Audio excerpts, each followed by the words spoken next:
If you can hear me, if you encounter any form of echo, please do let me know. And hello everyone on YouTube as well as on Zoom. If you have any questions, please do ask and do participate in active manner if you need to. Meantime, if not, just enjoy. And I start the conversation that I think I left last week. And halfway through, I have a welcome everyone. It's probably a good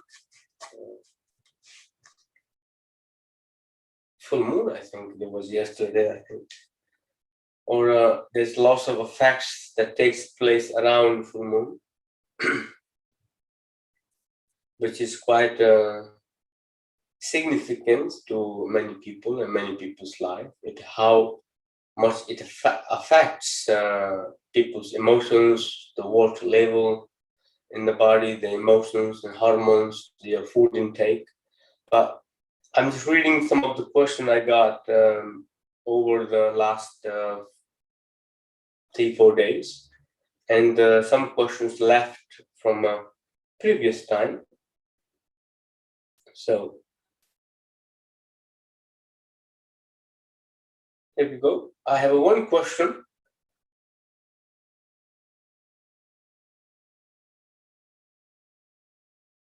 From YouTube, somebody asked some time ago.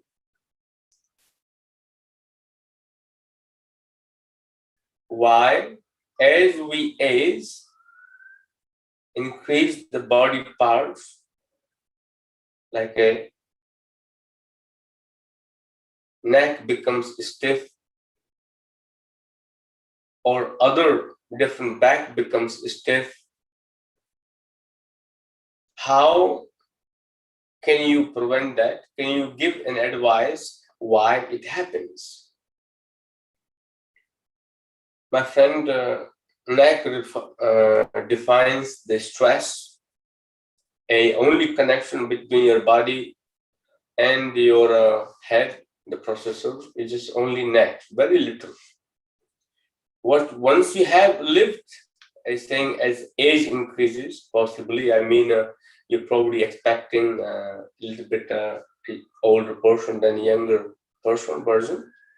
So if your neck is having pain, your shoulders having pain, your shoulder straps having pain, upper back having pain, or the back of the head having pain, majority of time it is symbolizes or makes you aware that you are carrying too much mentally, because you're holding too much of emotions, you're holding too much of burden, you're carrying a weight of your life on your shoulder, or your karmas too much. There is not enough rest, or overthinking, overanalyzing. All those things is stress, and also creates a neck pain. So this is the one symbolism part of it. There also a many wear and tear. As age increases, you can also have a lot of wear and tear in your health, in the neck area, also in the spine area. The cervical part of the spine is very fragile. If you're running, all you need to have is a concussion, little jolt that will also have effect on neck muscles. It's a natural way of having a stiff neck or the spasm in neck muscles to protect any form of further wear and tears in your nervous system or your cervical part of the spine, to making sure that the communication between your body and your head remain perfectly, is one element of it. And if you like to reduce that, first of all, have a gentle, regular yoga practice, asana practice. I will not call yoga. Asana practice, regular pranayama,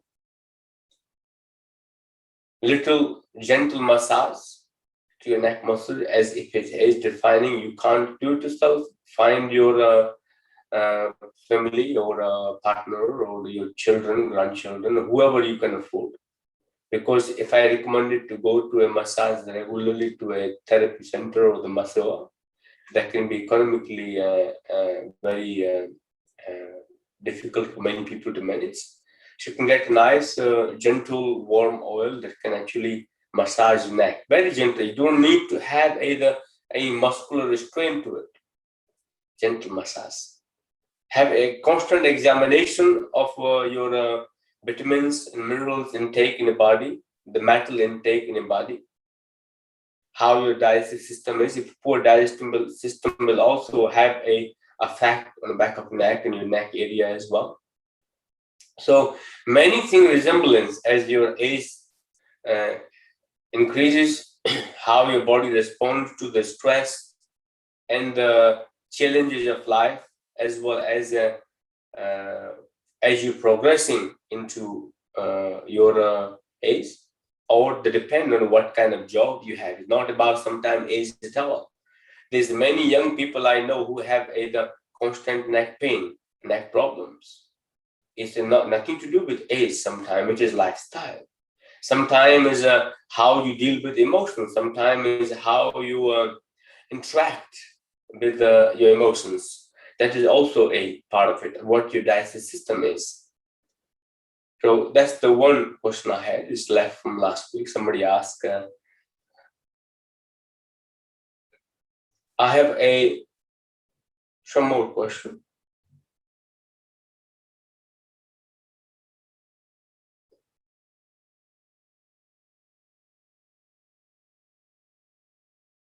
Do I have any suggestion for yoga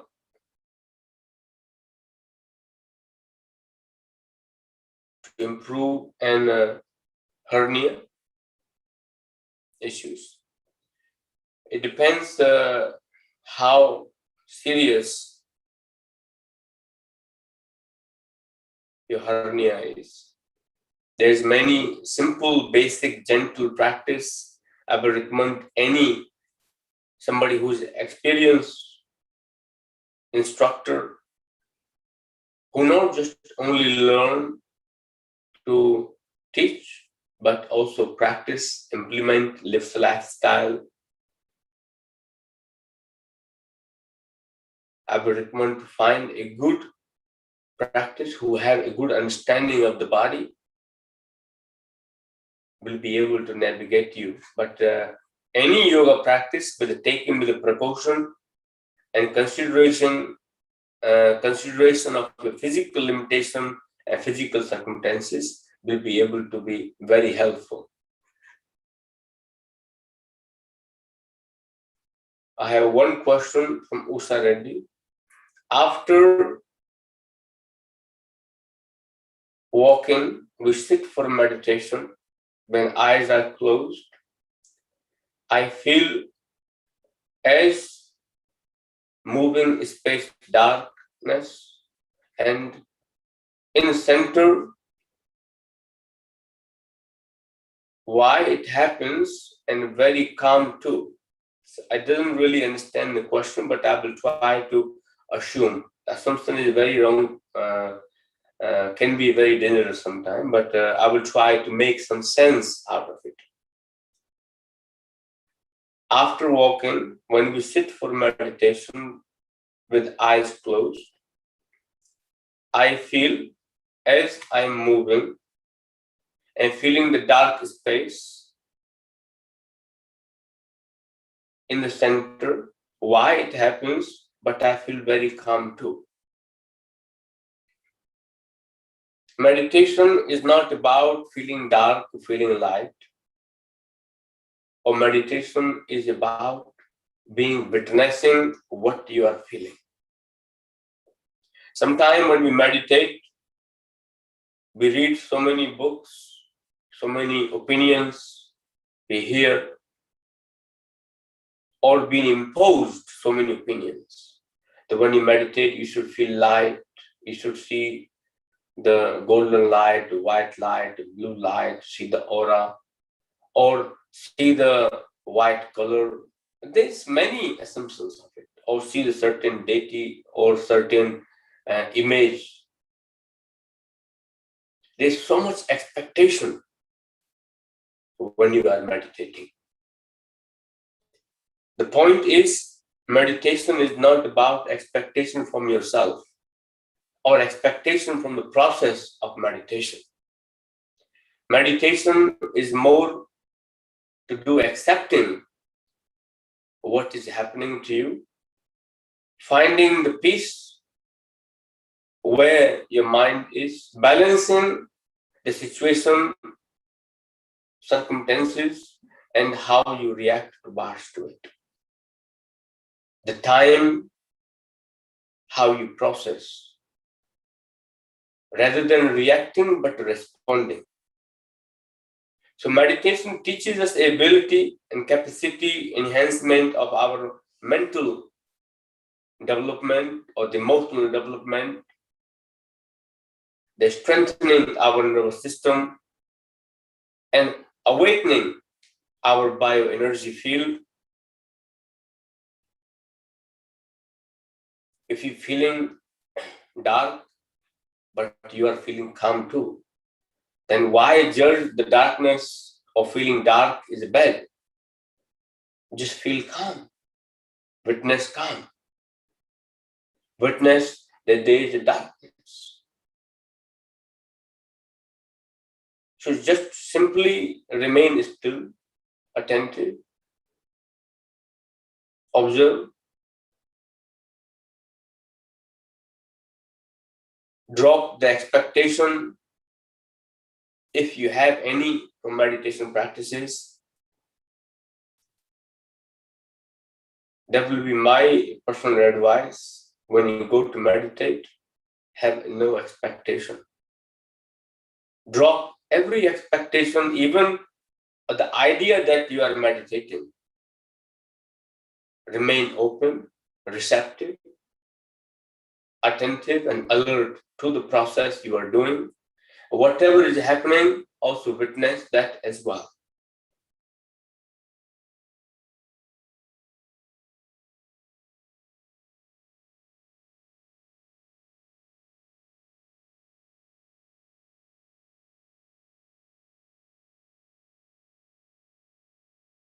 I have one question. Why is not allowed to eat or drink few hours before yoga and meditation practice or after the practice? It's a very relevant question. I have seen lots of people walking with a glucose or a fizzy energy drink they claim. They're taking sips in the middle of yoga practice. I have seen new trend, people taking the coconut water, smoothies, but they are healthy. Water drinking. Also, I have seen people practicing yoga with the beer, wine, and alcohol. There's many possibilities. But when we talk about authenticity,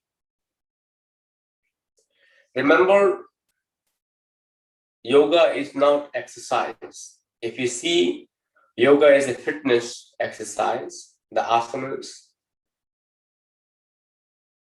you can do what you want. You can drink, you can eat.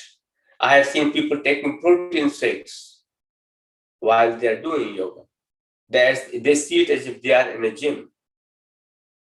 They take a water bottle, they think while they're drinking water, yoga, they're practicing yoga, they almost drink a liter and a half water while they're practicing because they want to detox the body. Idea is good, but approach is wrong. Timing is wrong. Reason being, when you practicing asanas or pranayam, you want as much space as possible for your lungs to expand, your diaphragm to expand. It's more to do with the breath, point one. Second,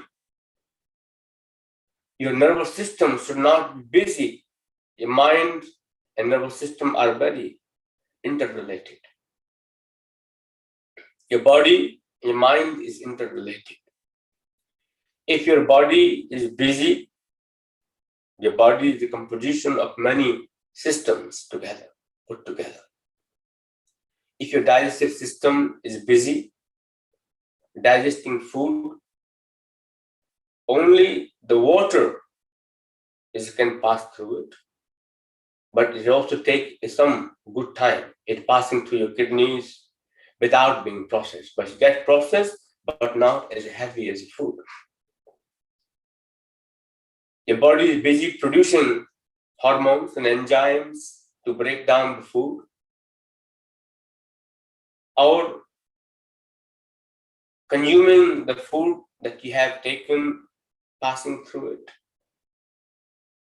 I don't think, first of all, your yoga will be unpleasant. You will be holding the food coming out of your body. You're constantly swallowing, holding down to the esophagus, or not feeling that you're about to throw up.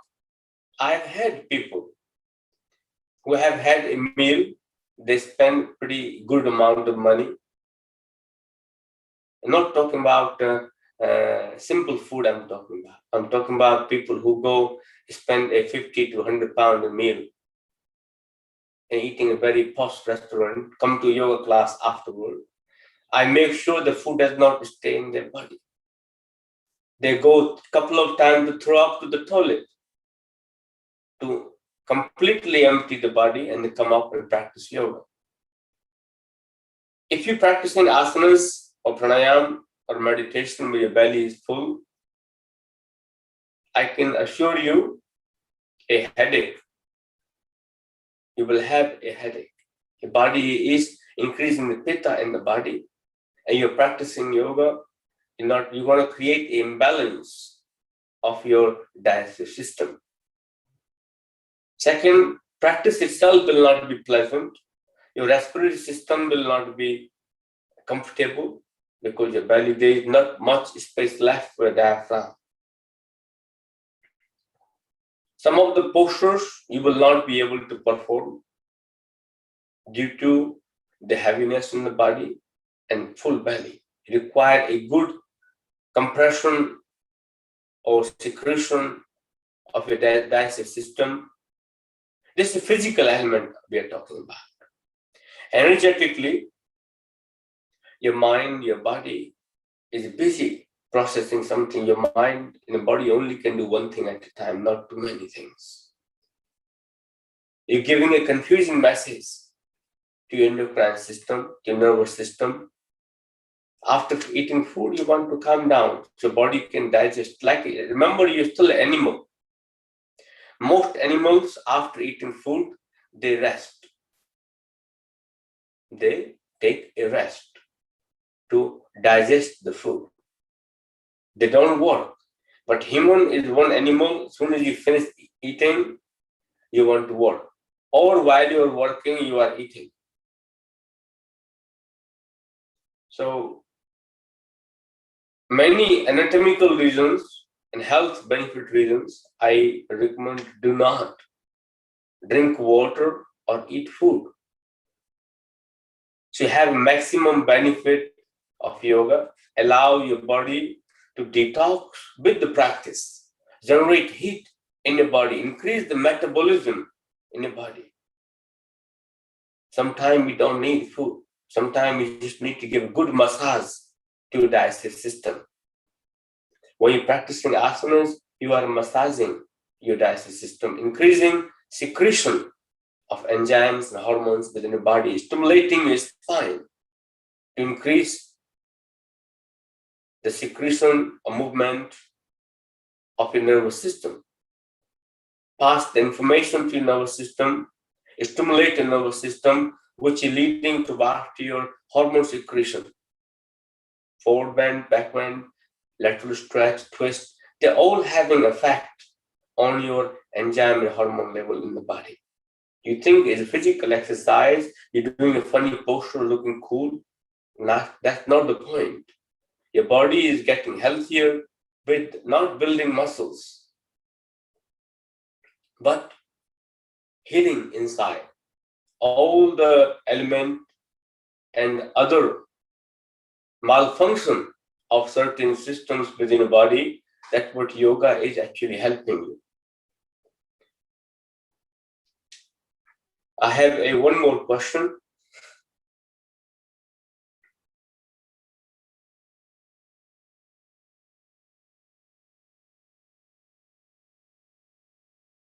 Stephanie, thank you. First of all, I want to thank you for taking time to answer my question regarding my yoga training program. My English is too bad, but I take the time to translate your explanation. And I think I understand what you say. When I came to UK, my English was very bad. I still think my English is bad. But what is important part, the message that you are able to communicate and process. The best language is silence sometimes. I know from the silence language, there is one spiritual leader who does not speak English, German, Russian, French, or any language whatsoever, other than Tamil.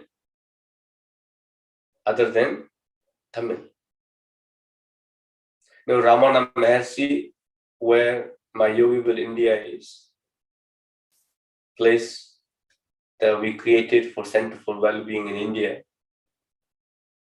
Ramana Maharshi never spoke English, but there were many people who go in his presence, feel peace and calm, feel awakened.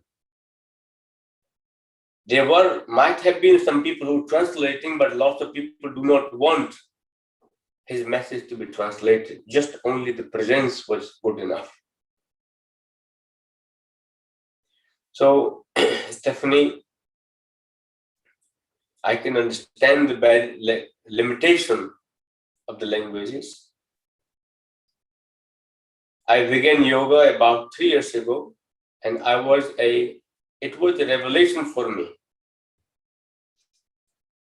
I am 44, never too late anyway, from my point of view.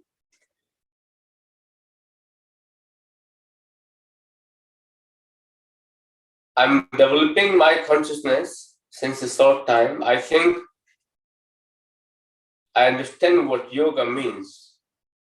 Even if it is a deep science, I'm working on my English to hope to come to India in future. Love and blessing, my brother. Yoga is not just merely a body science, but is a whole picture. Is composition of your awakening the consciousness. It can go beyond the science. Science only deals with the facts, logic. When you go beyond logic, that's when yoga starts. But lots of people say you cannot go beyond logic. When mathematics ends, your yoga begins. Mathematics is subject of the mind. When you dissolve your mind, you start living yoga.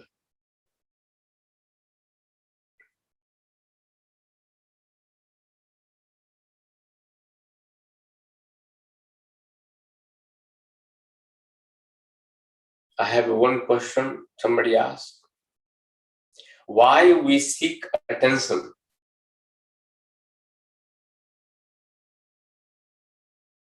What is the basic urge behind it?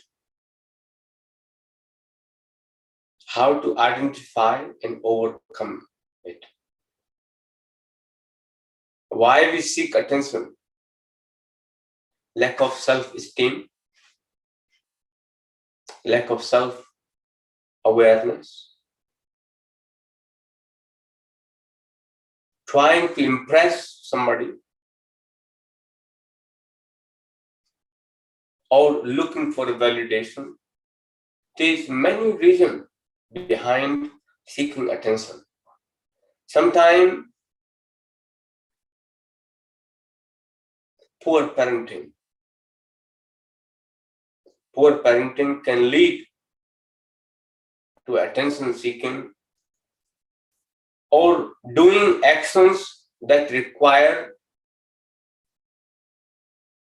immediate reaction from other people.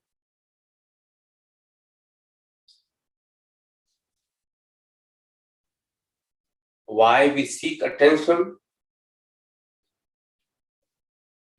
Lack of comfort, lack of satisfaction, contentment, vision in oneself, false recognition of your existence.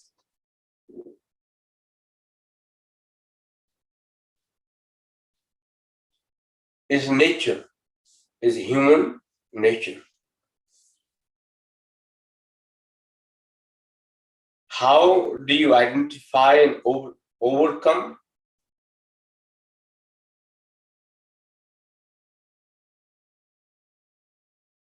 Basic urge behind it, basic urge behind seeking attention, looking for an importance, looking for a pride, or you want to be acknowledged. There is many reasons behind it. You want a little bit of support. You want to feel comfort. You want to feel existed. You want to feel loved. You want to feel that you are needed. You want to feel that you are something.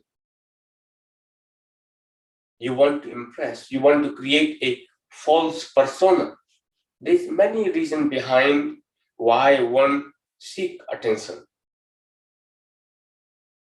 Why? What is the basic urge behind it? It is not one fixed urge. It's a person-to-person difference. Sometimes it's a false pride. Pretends that you are pretending. That is also a attention problem. But if you can identify and how to overcome it, self-awareness, the gratitude about your existence, developing enough gratitude, being grateful, developing a santosha. But once you develop santosha and gratitude, you start selling santosha and gratitude. That is also seeking an attention. To improvising that how great oneself is, you start looking for validation. So there is many vicious cycle of attention and improving further into many different names. You only can overcome once you have totally surrendered and accepted yourself as you are. You can overcome very easy. I have seen many people doing bhakti yoga, fully decorated, as completely, you cannot see, they are not pretending, but they are seeking, they're doing They see somebody passing, they start chanting a bit more louder, doing the rosary beads or the mala really, really fast. They make a bit more noise that somebody, whoever is passing, the neighbor is passing, can hear it, how spiritual you are. That is an attention. You can be spiritual and have an attention. I have seen some of the yogis, sorry, I should not make joke, but it's the truth. Soon you see them, they change, they completely walk even. They walk like head up in the cloud like this. And then they don't want to look on earth. Their head is still like this. And sometimes I wish there was some stone in front of them they can fall over, at least recognize they are not worth looking too high up. That is also an attention to making it look like how great I am, how evolved I am. I have seen many other elements within spirituality and materialism. It is not the matter. You can be a spiritual person, also have an attention problem. I give you the one concept. Somebody came, said, tweet before eat. Or I think something like similar like this. Said, you should, whatever you are eating, you should tweet. I said, what does it got to do with the world, what I'm eating? He said, but you get attention, people get inspired by it. I say, you are really looking for a constant attention from everyone. You're not missing any opportunity from getting an attention. I said, that's what it sells. So sometimes you're just selling your identity, also may require an attention. So Chetan Pande, my friend, there's many reasons. The only way you can overcome with it, accept yourself as you are, not to worry about world. As long as you comparing yourself with the world, you will be seeking for an attention.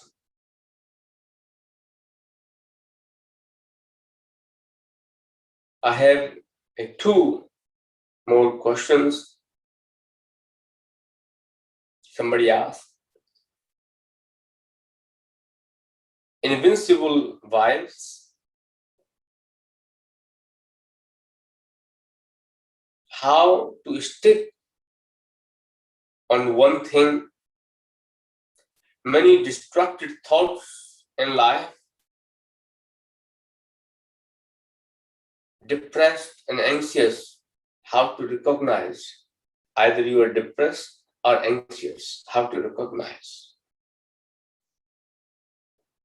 Invincible vibration, how to stick to one thing, and many destructive thoughts in life. The only way you can stick to one thing, if you can see a progress and productivity within it. If you have lack of patience and looking for shortcuts and instant outcome, instant pleasure, will be very difficult to stick to it because your mind has been trained for instant pleasure. You can't wait. I give you an example. You plant a tree. You plant a tree. Next day, you dig it out. You plant somewhere else. It doesn't grow. Next day, you plant it somewhere else. I can assure you, there will not be a few days left before the tree dies. Because you never give enough time even for rooting to the tree to come to a maturity to give you a fruit. Impatience, you want an instant. You want to plant the seed, next day fruits are coming. That is the modern instant pleasure mind. How to stick to one thing? Find something you have a passion about. Find something that you enjoy doing. Do not invest your energy, time, effort, money in something that you do not enjoy or nor you find pleasurable. At least one thing you can do to yourself, but said, how can I pay my bills?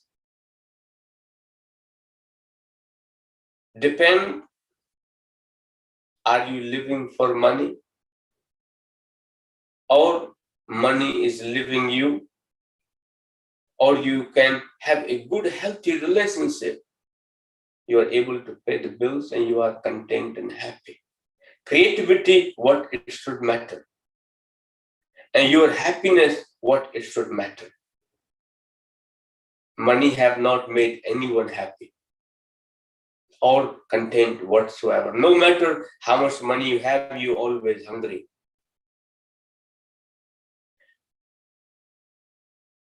So, lack of satisfaction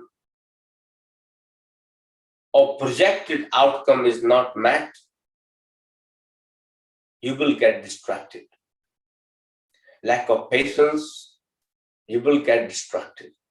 Lack of determination and consistency, you will get distracted and you will change swap. Or if you're looking for shortcuts, you will get distracted. Anxious or depressed, how do you identify? How do you recognize? Depending which circumstances. So, anxiety and stress or depressed. Anxiety, stress can lead to a depression. You can be anxious because of depression. It's a chemical imbalance in your body, in your brain, or your motivation, your enthusiasm towards life. It's very easily said than done. I can say it because I'm not in that space. But do please seek a medical help or social help. Breakdown of families, lack of emotional support, mental support within the family can reach, although your circumstances, surroundings are not giving you enough emotional and mental support, you will feel very anxious. You will feel let down. There is no emotional foundation. There is no basic fundamental foundation as a human being, your support system. You will feel depressed. You will feel lonely, which can lead sometime to a anxiety. So find where you can relate. You first create a communication, community, relatability. Relatives does not mean somebody who you have blood relations, the person who you can relate to. The community where you can relate to is a very important part. For a depressed, anxious person to be in the environment where you can relate to, where you have been respected as you are, but sometimes you are also very vulnerable in that situation. You're talking about relatability. There will be lots of people you can only relate to the people who's working on your foundation, on your vibration. I am low, anxious, depressed. I will be very comfortable with somebody with similar vibration like me. But try to find where is your interest is the best and you are being supported that way.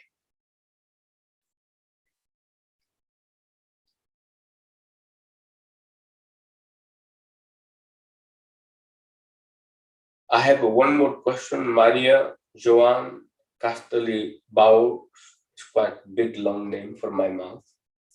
It is not so much about controlling our thoughts. It is more about learning discernment, recognizing, choosing the positive over negative. End result is the same as what you are saying, harmony. Maria, as you're saying what I said, I don't know what to say about your comment, but I do like what you are saying, but same time I'm disagreeing. Harmony does not have choice, choosing positive over negative. That's not harmony. It is a deciding factor. Harmony is completely from place of acceptance. What do you see today is negative, tomorrow might be a positive. But your mind have already built a relationship. The negative is bad. I'm choosing positive over that negativity. That when you want to choose that negative, today is negative, a week later, 2 weeks later, the same action might be positive depending on circumstances.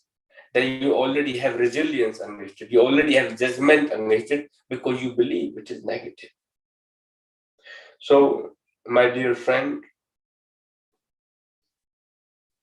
harmony is not choosing positive over negative, but accepting negative and accepting positive. Agree with the ability to discernment, but if you are not in the space to have to discern what is right and wrong, allow the shastras, allow the message or the guidance of your inner call, your intuition that time to navigate you. Ask somebody who you have a confidant in to navigate, to help you to navigate. If I'm not in a space to decide what's right and wrong, I can't have ability of discernment at that time. I can't make a decision. So my mind at the time should rely on the guidance of awakened ones, or guidance of shastras, guidance of somebody who have gone through it, or who have better ability to discernment at that time.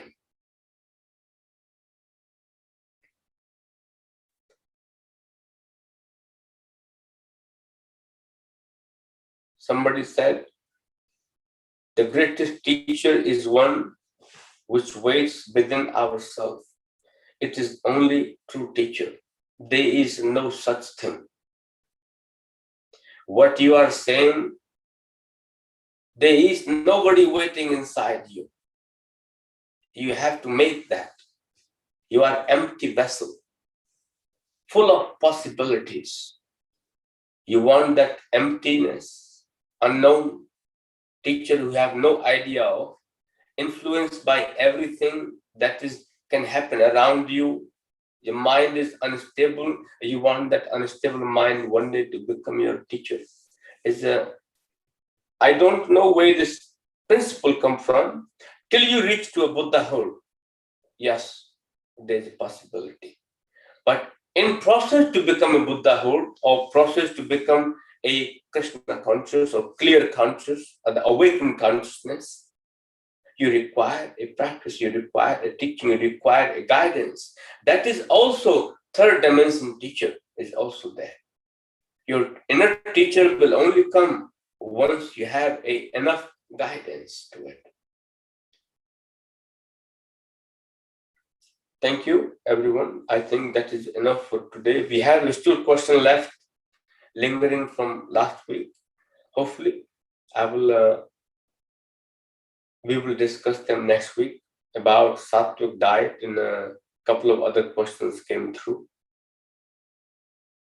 Thank you, everyone. Enough for today.